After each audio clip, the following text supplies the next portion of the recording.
Assalamualaikum warahmatullahi wabarakatuh. Alhamdulillahirabbil alamin. Wassalatu wassalamu ala asrofil anbiya'i wal mursalin wa ala alihi washabihi ajmain. Rabbi shrahli sadri wa yassirli amri wahlul 'uqdatam min lisani yafqahu qouli, amma ba'd. Kita haturkan salawat serta salam senantiasa tercurah kepada junjungan kita Nabi Agung Muhammad SAW beserta kepada keluarganya, sahabatnya, para tabi'in, tabi'ut tabi'ahum, kekasih Allah, kepada kita semua serta kepada seluruh umatnya hingga akhir zaman, yang menjadikan sebagai uswatun hasanah, suri teladan yang baik. Semoga kita senantiasa dalam syafaatnya di yaumul akhir nanti, amin amin Allahumma amin. Para pemirsa yang terhormat, untuk kali ini perjalanan wisata religi kami menuju Masjid Soko Tunggal Darussalam Legok Pakuncen Banyumas yang terletak di Jalan Stasiun Legok Pakuncen, Kecamatan Pakuncen, Kabupaten Banyumas, Jawa Tengah, kode pos 53164. Perjalanan dari kota Purbalingga tepat pukul 9.30 WIB lewat jalur Purwokerto, Bantar Soka, Karanglewas, Cilongok, Aji Barang kurang lebih 55 km. Sebelum berlanjut, jangan lupa subscribe, like, comment, and share, dan nyalakan tombol notifikasi agar pemirsa dapat menyaksikan wisata religi, masjid-masjid kuno, dan penyebaran agama Islam masa lampau di Banyumas dan sekitarnya. Tepat pukul 11.30 WIB sampailah pada lokasi tujuan. Inilah wajah Masjid Soko Tunggal Legok Pakuncen Banyumas. Keadaan masjid belum ada takmir atau marbot yang datang. Kami sempatkan untuk berdoa sejenak. Setelah sholat tahiyatul masjid, azan zuhur pun berkumandang, dilanjutkan iqomah.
Mari sejenak kita jamaah sholat zuhur bersama.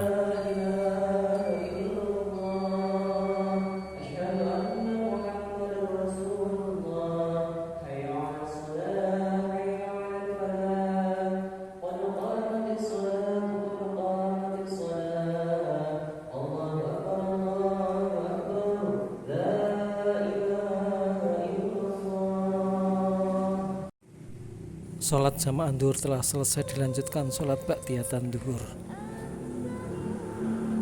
Para pemirsa yang terhormat, mari kita lanjutkan mengupas deskripsi Masjid Soko Tunggal Darussalam Legok Pakuncen Banyumas ini. Atas izin marbot masjid untuk mengambil gambar masjid, kami mencoba mereview keberadaan Masjid Soko Tunggal Darussalam. Marilah kita menyaksikan realita ini.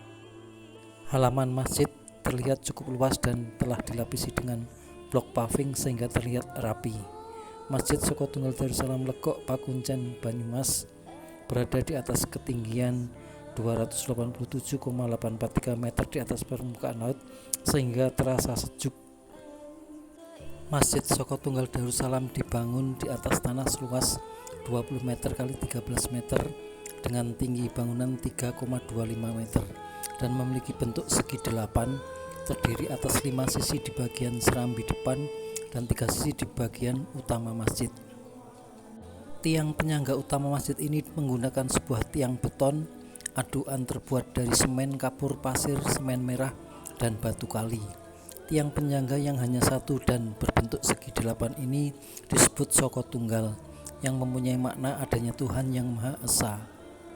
Sedangkan bentuk masjid segi delapan memiliki makna adanya arah mata angin yang secara filosofis mengandung makna bahwa Masjid Soko Tunggal Darussalam sebagai tempat syiar Islam dapat tumbuh dan berkembang ke segala arah. Sedangkan pada serambi memiliki sudut yang berjumlah 5.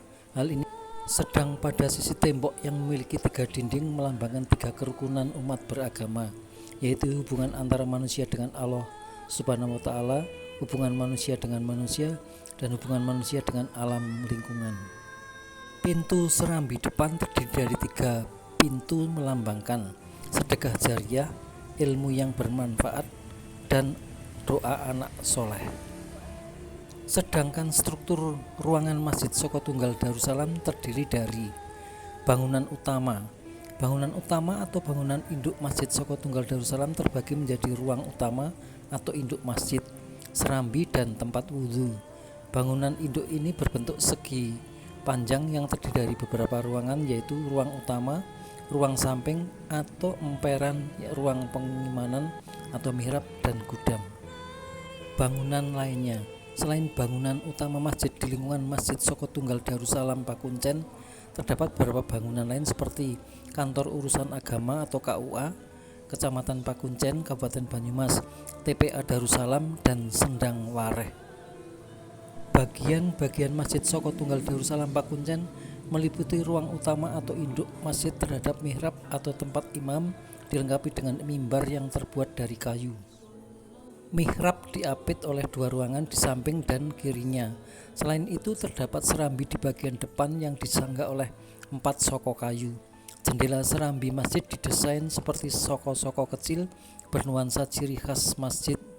Sumber informasi kebudayaan Kemendikbud.go.id BPCB Jateng. Masjid Soko Tunggal Pakuncen Banyumas termasuk benda cagar budaya. Masjid ini dibangun pada tahun 1846 tahun Jawa atau 1334 Hijriah, dibangun oleh Muhammad Nurman atas perintah Adipati Arya Cokronegoro III.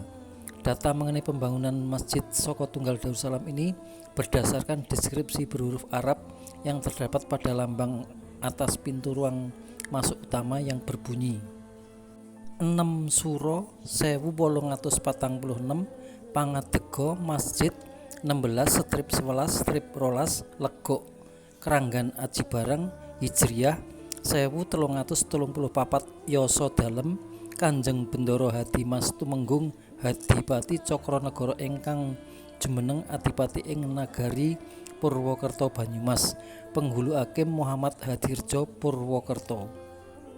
Sambil perjalanan pulang, marilah kita lanjutkan cerita ini. Latar belakang keberadaan masjid di daerah Pakuncen berkaitan dengan pemindahan ibu kota Kecamatan Keranggan ke Desa Legok pada tahun 1915. Ini bersamaan dengan dibukanya jalur kereta api yang melewati Pakuncen dengan stasiun Legok. Nama Pakuncen sendiri berasal dari kata pa, kunci, dan an, yang berarti tempat tinggal juru kunci. Desa Pakuncen sebelumnya bernama Desa Legok.